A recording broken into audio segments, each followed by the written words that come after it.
ಬೆಂಗಳೂರಿನಲ್ಲಿ ಪೊಲೀಸರೇ ಅಪರಾಧಗಳಲ್ಲಿ ಶಾಮೀಲಾಗಿರುವಂತದ್ದು ಪೊಲೀಸ್ ಸಿಬ್ಬಂದಿ ಹಾಗೂ ಕಿರಿಯ ಅಧಿಕಾರಿಗಳ ಖಡಕ್ ಎಚ್ಚರಿಕೆ ಕೊಟ್ಟಿರುವಂತಹ ಡಿಜಿ ಹಾಗೂ ಐಜಿಪಿ ಸಲೀಂ.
ಬೆಂಗಳೂರಿನಲ್ಲಿ ಪೊಲೀಸರೇ ಅಪರಾಧಗಳಲ್ಲಿ ಶಾಮೀಲು. ಪೊಲೀಸ್ ಸಿಬ್ಬಂದಿ ಹಾಗೂ ಹಿರಿಯ ಅಧಿಕಾರಿಗಳ ಖಡಕ್ ಎಚ್ಚರಿಕೆ ಕೊಟ್ಟಿರುವಂತಹ ಡಿಜಿ ಐಜಿಪಿ ಸಲೀಂ. ಪೊಲೀಸರೇ ಕ್ರೈಮ್ನಲ್ಲಿ ಶಾಮೀಲಾಗಿರುವುದರಿಂದ ಇಲಾಖೆಗೆ ಕೆಟ್ಟ ಹೆಸರು. ಅಪರಾಧ ಕೃತ್ಯಗಳಲ್ಲಿ ಶಾಮೀಲಾಗಿರುವಂತಹ ಅಧಿಕಾರಿಗಳು ಅಥವಾ ಸಿಬ್ಬಂದಿಗಳ ಮೇಲೆ ಕಠಿಣ ಎಚ್ಚರಿಕೆ.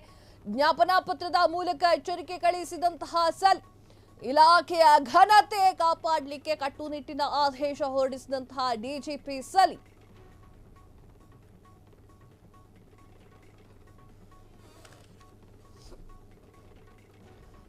ಬೆಂಗಳೂರು ಪೊಲೀಸರೇ ಅಪರಾಧ ಕೃತ್ಯಗಳಲ್ಲಿ ಶಾಮೀಲಾಗಿರುವಂತಹ ಪ್ರಕರಣಗಳು ಹೆಚ್ಚಾಗ್ತಾ ಇದೆ.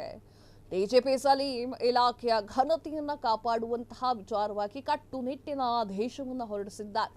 ಅಧಿಕಾರಿಗಳು ಸಿಬ್ಬಂದಿ ಮೇಲೆ ನಿಗಾವನ್ನ ವಹಿಸಿ ಅಕ್ರಮಗಳ ಬಗ್ಗೆ ಜಾಗೃತಿಯನ್ನ ಮೂಡಿಸಲಿಕ್ಕೆ ಸೂಚನೆಯನ್ನ ನೀಡಲಾಗಿದೆ. ದುರ್ವರ್ತನೆ ತೋರಿದ ಅವರಿಗೆ ಕಠಿಣ ಶಿಕ್ಷೆ ಕ್ರಮವನ್ನ ಎದುರಿಸಬೇಕಾಗುತ್ತದೆ ಅಂತ ಹೇಳಿ ಎಚ್ಚರಿಕೆಯನ್ನ ಕೂಡ ಕೊಟ್ಟಿದ್ದಾರೆ. ಬೆಂಗಳೂರಿನಲ್ಲಿ ಪೊಲೀಸರೇ ಅಪರಾಧ ಪ್ರಕರಣಗಳಲ್ಲಿ ಶಾಮೀಲಾಗ್ತಾ ಇರುವುದರಿಂದ ಸಾಕಷ್ಟು ಅವಮಾನಗಳು ಪೊಲೀಸ್ ಇಲಾಖೆಗೆ ಆಗ್ತಾ ಇರುವಂತದ್ದು.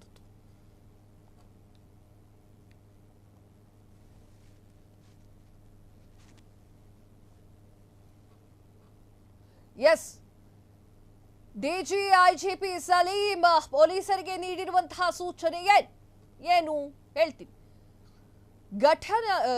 ಘಟಕದ ಎಲ್ಲಾ ಪೊಲೀಸರು ಅಧೀನದ ಪೊಲೀಸ್ ಸಿಬ್ಬಂದಿಯವರ ಮೇಲೆ ನಿಗಾವನ್ನ ವಹಿಸಬೇಕು. ನೈತಿಕ ಮಾನದಂಡಗಳು, ಕಾನೂನುಬದ್ಧ ಕರ್ತವ್ಯಗಳು ಮತ್ತು ಭ್ರಷ್ಟಾಚಾರ ಅಪರಾಧಗಳ ಗಂಭೀರ ಪರಿಣಾಮಗಳ ಕುರಿತು ಜಾಗೃತಿಯನ್ನ ಮೂಡಿಸಬೇಕು. ಸಿಬ್ಬಂದಿಗಳಿಗೆ ತರಬೇತಿ ಕಾರ್ಯಕ್ರಮಗಳನ್ನು ಹಮ್ಮಿಕೊಳ್ಳಬೇಕು. ಪೊಲೀಸ್ ಅಧಿಕಾರಿ ಮತ್ತು ಸಿಬ್ಬಂದಿಯಿಂದ ದುರ್ವರ್ತನೆ, ಅಕ್ರಮ ಚಟುವಟಿಕೆಗಳು ಹಾಗೂ ಅಪರಾಧಿಕ ಕೃತ್ಯಗಳಲ್ಲಿ ತೊಡಗಿರುವಂತಹ ಮಾಹಿತಿಗಳನ್ನು ತಕ್ಷಣವೇ ಪೊಲೀಸ್ ಪ್ರಧಾನ ಕಚೇರಿಗೆ ವರದಿ ಮಾಡಬೇಕು.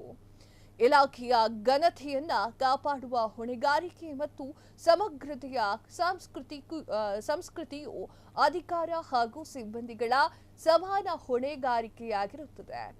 ಪೊಲೀಸ್ ಅಧಿಕಾರಿ ಮತ್ತು ಸಿಬ್ಬಂದಿಯವರಿಗೂ ಅವರ ಮನೋಬಲವನ್ನ ಕುಗ್ಗಿಸುವಿಕೆಯನ್ನ ಮತ್ತು ಇತರ ನೈತಿಕ ಲೋಪದೋಷಗಳಿಗೆ ಕಾರಣವಾಗುವ ಅಂಶಗಳಿಗೆ ಸೂಕ್ತವಾಗಿ ಸ್ಪಂದನೆಯನ್ನ ನೀಡಿರುವಂತದ್ದು. ಪ್ರಸ್ತುತ ಈ ಒಂದು ಜಾರಿಯಲ್ಲಿರುವಂತಹ ನೀತಿ ಸಂಹಿತೆಯನ್ನ ಕಟ್ಟುನಿಟ್ಟಾಗಿ ಅನುಷ್ಠಾನಗೊಳಿಸಬೇಕು. ಈ ನೀತಿ ಸಂಹಿತೆಯ ಅಡ್ಡದಾರಿಗಳಿಗೆ ಆಸ್ಪದವಾಗದಂತೆ ಕ್ರಮವನ್ನ ಕೈಗೊಳ್ಳಬೇಕು. ಇಲಾಖೆಯಲ್ಲಿ ದುರ್ವರ್ತನೆ, ದುರ್ನಡತೆಯನ್ನ ತಡೆಯುವ ಮೇಲ್ಕಂಡ ಎಲ್ಲಾ ಕ್ರಮವನ್ನ ಅನುಷ್ಠಾನಗೊಳಿಸಲಿಕ್ಕೆ ಸೂಚನೆಯನ್ನ ನೀಡಲಾಗಿದೆ. ಅನುಷ್ಠಾನಗೊಳಿಸುವಲ್ಲಿ ವಿಫಲವಾಗಿರುವಂತಹ ಘಟಕಾಧಿಕಾರಿಗಳ ವಿರುದ್ಧ ಘೋರ ನಿರ್ಲಕ್ಷ್ಯತೆ ಹಾಗೂ ಪರಿಗಣನೆ ಮಾಡಲಾಗುತ್ತೆ. ನಿರ್ಲಕ್ಷ್ಯತೆ ತೋರಿದರೆ ಇಲಾಖೆ ಶಿಸ್ತಿನ ಕ್ರಮಕ್ಕೆ ಗುರಿಪಡಿಸಲಾಗುತ್ತದೆ. ಪೊಲೀಸ್ ಇಲಾಖೆಯ ಘನತೆ, ಗೌರವ ಮತ್ತು ಸಮಗ್ರತೆಗಳಲ್ಲಿನ ರಾಜಿ ಸಮಂಜಸವಲ್ಲ ಅಂತ ಮತ್ತು ಸಹಿಸಲು ಸಾಧ್ಯವಿಲ್ಲ. ಈ ಒಂದು ಪೊಲೀಸ್ ಇಲಾಖೆಯ ಹಿರಿಮೆ ಮತ್ತು ಗೌರವಯುತವಾಗಿ ನಡೆದುಕೊಳ್ಳಬೇಕು. ಹೆಚ್ಚಿನ ಶಿಸ್ತುಬದ್ಧತೆಯನ್ನ ಕಾಪಾಡಿಕೊಳ್ಳಬೇಕು. ಜವಾಬ್ದಾರಿಗಳು ಘಟನಾಧಿಕಾರಿಗಳ ಅವರದ್ದು ಆಗಿರುತ್ತೆ. ಇಲಾಖೆಯ ಗೌರವವನ್ನ ಕಾಪಾಡುವುದು ಪ್ರತಿಯೊಬ್ಬರ ಆದ್ಯ ಕರ್ತವ್ಯ ಎನ್ನುವುದನ್ನ ನಾವು ಮರೆಯಕೂಡದು ಅಂತ ಎಚ್ಚರಿಕೆಯನ್ನ ನೀಡಿದ್ದಾರೆ. ಕ್ಷಣ ಕ್ಷಣದ ಸುದ್ದಿಗಳಿಗಾಗಿ ಫ್ರೀಡಂ ಟಿವಿ ಸಬ್ಸ್ಕ್ರೈಬ್ ಮಾಡಿ, ಲೈಕ್ ಮಾಡಿ ಹಾಗೂ ಫಾಲೋ ಮಾಡಿ. ಹೊಸ ಸುದ್ದಿಗಳ ನೋಟಿಫಿಕೇಶನ್ಗಾಗಿ ಬೆಲ್ ಐಕಾನ್ ಮೇಲೆ ಕ್ಲಿಕ್ ಮಾಡಿ.